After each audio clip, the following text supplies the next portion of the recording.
சொன்னாலே நமக்கு ஒரு அலங்காரத்தை நம்ம தேடுவோம்.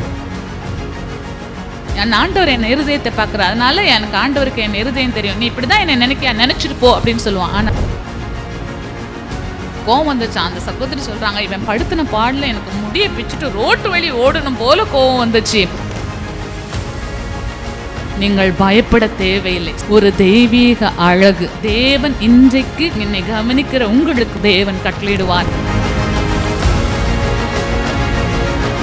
பெண்கள் என்று சொன்னாலே நமக்கு எல்லாரும், அது இன்னைக்கு பிறந்த குட்டி குழந்தையா இருக்கட்டும், கொஞ்சம் விவரம் தெரிஞ்ச பிள்ளைங்க அல்லது பெரிய பாட்டியம்மாவாக இருந்தாலும் நமக்கு ஒரு அலங்காரத்தை நம்ம தேடுவோம். ஸ்தோத்திரம். எப்போவுமே ரொம்ப பெரிய மேக்கப் போடாட்டிலும் நம்மளோட அவுட்லுக் நம்ம ரொம்ப பார்ப்போம். ஸ்தோத்திரம். ஒரு வீட்டுக்கு நாங்கள் இன்விடேஷன் கொடுக்க போனோம். அப்போ போகும்போது அந்த அந்த அம்மா கிட்டத்தட்ட அவங்களுக்கு ஒரு 30+ இருக்கும். நம்ம வீட்டில் ரொம்ப கேஷுவலாக தான் இருப்போம். அங்கே போய் வெயிட் பண்ணிகிட்ருக்குறோம். அந்த ஐயா எங்கள் கூட பேசிகிட்டே இருந்தாங்க. இவங்க வரவே இல்லை. கொஞ்சம் நேரம் கழித்து ஒரு ½ அன் ஹவர் கழித்து வந்தாங்க. ஏன்னா அவங்க குளித்து ட்ரெஸ் மாற்றி அவங்களுக்கு நல்லா அவங்களோட முகத்தையெல்லாம் தேவையான அளவு சரி பண்ணி கொண்டு தான் எங்களை பார்க்க வந்தாங்க. அப்படின்னா அவங்க வெளியில் மனுஷனுக்கு தன்னுடைய முகத்தை காட்டும் போது ஒரு அலங்காரம் தேவைப்படுகிறது. ஆண்டவரே சொன்னார், மனுஷன் முகத்தை பார்க்கிறான், கர்த்தர் இருதயத்தை பார்க்கிறார். நிக்சன் பாஸ்டர் எனக்கு சொல்லிக் கொடுப்பாங்க. நம்ம ரட்சிக்கப்பட்ட புதுசில், ஊழியத்துக்கு வந்த புதுசில் என்ன நினைப்போம்னா, மனுஷன் முகத்தை பார்க்குறான், ஆண்டவர் இருதயத்தை பார்ப்பாரு. நீ முகத்தை தான் பார்ப்ப, அதனால உனக்கு என்னை பற்றி தெரியாது. என் ஆண்டவர் என்னை இருதயத்தை பார்க்குற, அதனால எனக்கு ஆண்டவருக்கு என் இருதயம் தெரியும், நீ இப்படி தான் என்னை நினச்சிட்டு போ அப்படின்னு சொல்லுவான். ஆனால் நிக்சன் பாஸ்டர், அதாவது என்னுடைய கணவர் எனக்கு சொல்லிக் கொடுத்தது என்னன்னு சொன்னால், மனுஷன் முகத்தை பார்க்குறான்ல, முகத்தை பார்க்குற மனுஷனுக்கு சரியாய் காட்டு, அப்போ தான் அவன் ரட்சிக்கப்படுவான். முகத்தை பார்க்குறானா, அவன் முகத்தை சரியாய் காட்டு. நீ ஆண்டவருக்கு மட்டும் நான் தெரிஞ்சா போதும், ஆண்டவருக்கு முன்னாடி நான் பரிசுத்தமாக இருந்தால் போதும், ஆண்டவருக்கு முன்னாடி நான் பர்ஃபெக்டாக இருந்தால் போதும். அது மாத்திரமில்ல, முகத்தை பார்க்குற மனுஷனுக்கு முகத்தை சரியாய் காட்ட வேண்டும். அல்லேலூயா, ஸ்தோத்திரம். ஒரு கல்யாண வீட்டுக்கு போனால் மனுஷன் முகத்தை பார்க்குறான், கர்த்தர் இருதயத்தை பார்க்குறான். என் இருதயம் சுத்தமாக இருக்குது அப்படின்னு சொல்லி ஏனோ தானோன்னு சொல்லிட்டு நம்மளோட முகத்தை சரி செய்யாமல் போயிடுவோமா? போக மாட்டோம். சபைக்கு வரும்போது கர்த்தர் இருதயத்தை பார்க்குறார், முகத்தை சரி செய்யாமல் போயிடுவோமா? போக மாட்டோம். அப்போ முகத்தை பார்க்குற மனுஷனுக்கு வெளிப்புறமான தோற்றமும் சரியாய் அதாவது தேவையான அலங்கரிப்பு, ரொம்ப அட்ராக்ட் பண்ணுற மாதிரி அலங்கரிப்பு இல்லை, தேவையான அலங்கரிப்பு.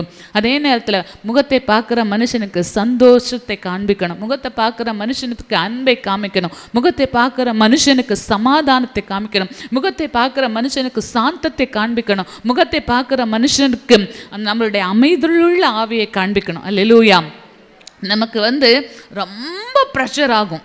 இங்கே உண்மையிலே ஆண்களுக்கு ப்ரெஷர் ஆகிறது இயற்கை. அதை விட பெண்களுக்கு ப்ரெஷர் ரொம்ப ஜாஸ்தி ஆகும். சில நாட்களுக்கு முன்னாடி ஒரு ஒரு ஒரு சகோதரி இடத்துல பேசிகிட்டு இருக்கும்போது சொன்னாங்க, அவங்களுடைய பையனை ஸ்கூலுக்கு எழுப்பிட்டே இருக்கிறாங்களாம், எழும்பவே மாட்டேன்றானா. அப்போது ஒவ்வொரு நாளும் எழும்பாமல் லீவ் போட்டுகிட்டே இருந்திருக்கிறான். அப்போ போய் அவங்க பிரின்ஸ்பால்கிட்ட போய் இவங்க கூப்பிட்டு விட்டுருக்காங்க பேரண்ட்ஸை. இவங்க போய் நின்றுருக்குறாங்க, உங்கள் பையன் இப்படி ஸ்கூலுக்கு ஒழுங்காகவே வரமாட்டேங்கிறான், எக்ஸாம்ஸில் எல்லாம் லோ மார்க்ஸ் எடுக்கிறான், நாங்கள் என்ன பண்ணட்டும் அப்படின்னு இருக்காங்க. உடனே இவங்க அப்பாலஜைஸ் பண்ணியிருக்காங்க, சார் நம்மளை மாதிரி, சார் ப்ளீஸ் எக்ஸ்கியூஸ் கொடுங்க சார், என் பையன் இனிமேல் நல்லா கரெக்டாக வந்துடுவான், இனிமேல் எக்ஸாம்ஸ்லாம் நல்லா ஸ்கோர் பண்ணிடுவான் அப்படின்னு இருக்காங்க. உடனே அவங்க சொல்லியிருக்காங்க, அப்பாலஜைஸ் லெட்டர் எழுதித்தாங்க, மன்னிப்பு கடிதம் எழுதித்தாங்கன்னு இருக்காங்க. ஸோ மன்னிப்பு கடிதம் எழுதி அம்மாவும் மகனும் சைன் போட்டுட்டு வந்தாச்சு. அடுத்த சாட்டர்டே அவன் எழும்பாமல் தூங்கிட்டே இருக்கானா. எழுப்பி பார்க்குறாங்களா, டைம் ஆயிடுச்சுன்னு அவன் எழும்பவே மாட்டேன்றானா. உடனே இவங்களுக்கு கோவம் வந்துச்சான். அந்த சகோதரி சொல்கிறாங்க, இவன் படுத்தின பாடல எனக்கு முடிய பிச்சுட்டு ரோட்டு வழி ஓடணும் போல கோவம் வந்துச்சு. ஏன்னா நான் சொல்கிறதுக்கு கேட்க மாட்டேன்றான், அடிக்க மனசு வர மாட்டேன், அடித்தாலும் இவ்வளோ பெரிய பையனை எப்படி அடித்து நான் ஒழுங்குபடுத்துறது அப்படின்னு சொல்லி.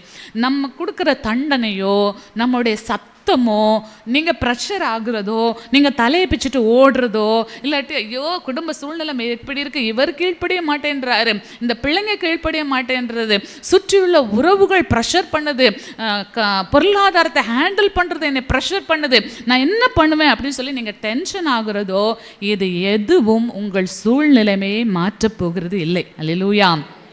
நம்முடைய சூழ்நிலைமையை மாற்றப்போகிறது ஆண்டவர் தான். ஸ்தோத்திரம். அதான் ஆண்டவர் சொன்னார், சாந்தமும் அமைதியுள்ள ஆவி நமக்கு வேண்டும். ஸோ நம்மளுடைய அலங்கரிப்பு எப்படி இருக்க வேண்டும் என்று சொல்லி நான் சில காரியங்களை நான் உங்களோடு பேச விரும்புகிறேன். அலங்கரிப்பு, தேவன் என்னை தம்முடைய தெய்வீக அலங்காரத்தினால் அலங்கரிக்கணும். மோசேயை பார்த்து ஆண்டவர் சொன்னார், திவ்ய சௌந்தரியம் உள்ளவனாக இருந்தான். அவனுடைய தாய் தகப்பன், எல்லா தாய் தகப்பனும் பார்வோனுடைய கட்டளைக்கு கீழ்ப்படிந்து அந்த பிள்ளையை கொண்டு போய் நைல் நதியில் போட்டுருவாங்க. ஆனால் மோசேயை பார்த்தோன்னா அவங்க அம்மா அப்பா இப்போ ஆண் குழந்தை பிறந்துருச்சு, இப்போ என்ன பயப்படுறாங்க, ஐயோ இந்த பிள்ளையை போய் நான் நைல் நதியில் போடணுமே அப்படின்னு பயப்படுறாங்க. ஆனால் அந்த பிள்ளையோட முகத்தை பார்த்தா எல்லா பிள்ளைகளும் அழகாக தானே இருக்கும், குழந்தைங்கன்னா ரொம்ப அழகாக இருக்கும். ஆனால் இவங்க அம்மா அப்பாவுக்கு அந்த பிள்ளையை பார்த்தோன்னா குழந்தைக்கான அழகை தவிர அந்த பிள்ளையுடைய முகத்தில் திவ்ய சௌந்தரியம், டிவைன் பியூட்டி. அல்லேலூயா சொல்லுங்களேன் ஒரு தடவை. டிவைன் பியூட்டி இருக்குது. ஸோ குழந்தைங்க ஒரு அழகு இருக்கும், அதையும் தாண்டி பெண்களுக்குன்னு ஒரு அழகு. நான் எப்போவுமே சொல்லுவேன், என்கிட்ட அலைன்ஸ் கேட்கும்போது சொல்லுவாங்க, உங்கள் சர்ச்சில் அழகான பிள்ளைங்க இருக்காங்களா? எங்கள் சர்ச்சில் இருக்கிற பிள்ளைங்க எல்லாரும் அழகு தான் அப்படின்னு சொல்லுவேன். எனக்கு என் பிள்ளைங்க எல்லாரும் அழகு தான். ஸ்தோத்திரம் ஸ்தோத்திரம். நீ அழகாக இருக்கியா, அதுதான் முக்கியம். ஸோ டிவைன் பியூட்டி, எல்லா பெண்களும் அழகு தான். ஆண்டவரே இன்றைக்கு எனக்கு ஒரு டிவைன் பியூட்டி இருக்கணும் ஆண்டவரே. ஸ்தோத்திரம். ஒரு தெய்வீக அழகு தேவன் நம்ம இன்றைக்கு அலங்கரிக்கணும். இன்றைக்கி வெளியே போகும்போது எல்லாம் என்றைக்கு இல்லாமல் இன்றைக்கி கொஞ்சம் பிரைட்டாக இருக்கிறையே அப்படின்னு கேட்பாங்க. சில நேரத்தில் நம்மளை பார்த்து கேட்பாங்க, இன்றைக்கி கொஞ்சம் கலராக தெரியுறியே அப்படின்னு கேட்பாங்க. இன்றைக்கி சில ட்ரெஸ்ஸஸ் போட்டோன்னா நம்மளை பார்த்து சொல்லுவாங்க, இன்றைக்கி ரொம்ப அழகாக தெரியுறியே அப்படின்னு சொல்லுவாங்க. சில நேரத்தில் பிள்ளைங்க சொல்லுவாங்க, மம்மி இன்றைக்கி ரொம்ப க்யூட்டாக இருக்கீங்க அப்படி சொல்லுவாங்க. சில நேரத்தில் நம்ம ஹஸ்பண்ட் சொல்லுவாங்க, ரொம்ப இன்றைக்கி லவ்லியாக இருக்கிறியே அப்படி சொல்லுவாங்க.